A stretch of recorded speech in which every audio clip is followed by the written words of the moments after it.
In this video, I outlined the route of the Barnsley Canal as it passed through the village of Walton. I'll be pointing out features that are still there and mentioning those that have been lost. However, there won't be any barges or even any water because the section of canal that ran through Walton has been filled in. We've just been looking at our starting point for this section. That's the location of the bridge that allowed the canal to go under the railway line. The line of light-coloured vegetation is useful because it gives the approximate route of the canal from the bridge. The bridge was about there. Lock 4 was just in front of it. Here we're looking up the canal, with the canal bridge behind us. Manor Estate, that was just fields at the time of the canal, is on the right. The building on the left is the Lock House. Lock 6 would have been just the other side of the fence up ahead.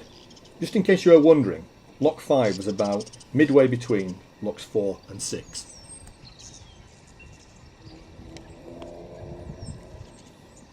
This is the Lock House before its more recent extension and renovation. This gives a better impression of the Lock House look. This was, effectively, the lockkeeper's home.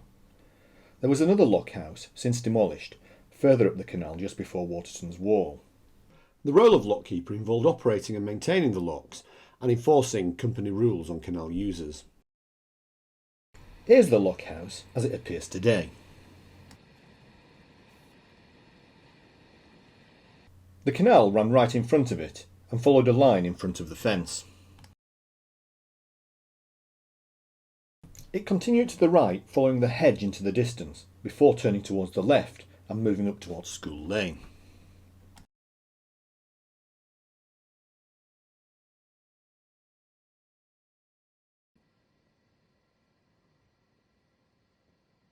Here's a view of the canal from the opposite side.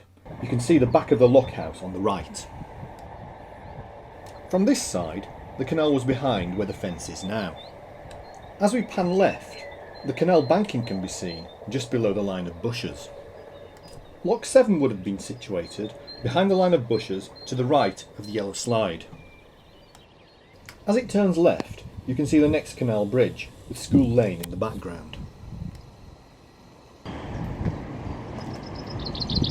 This is the view from the bridge looking back down our route.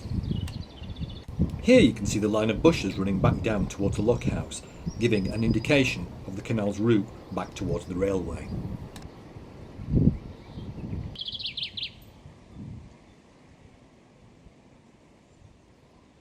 This is the location of Lock. The canal then ran behind the village hall, which you can just about make out here. Behind the allotments, you can once again see the canal embankment just in front of the red-coloured houses. The canal followed the line of houses, curling round towards the Walton Club playing fields. Here's a look from a slightly different angle. Lock 9 would have been located somewhere in the vicinity of the house with the large white gable end. Just behind the white hut, you can once again see the canal embankment. Here's a closer look from the Walton Club playing fields.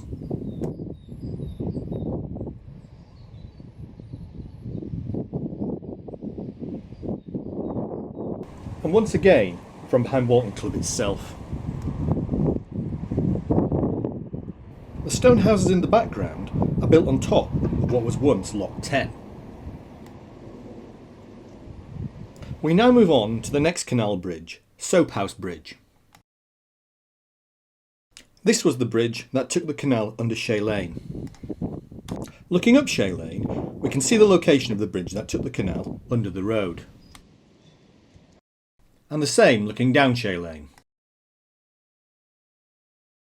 Here we can see the location of Lock 11. I hope you've enjoyed this video and can now visualise the position of the old Barnsley Canal when you're out and about in Walton.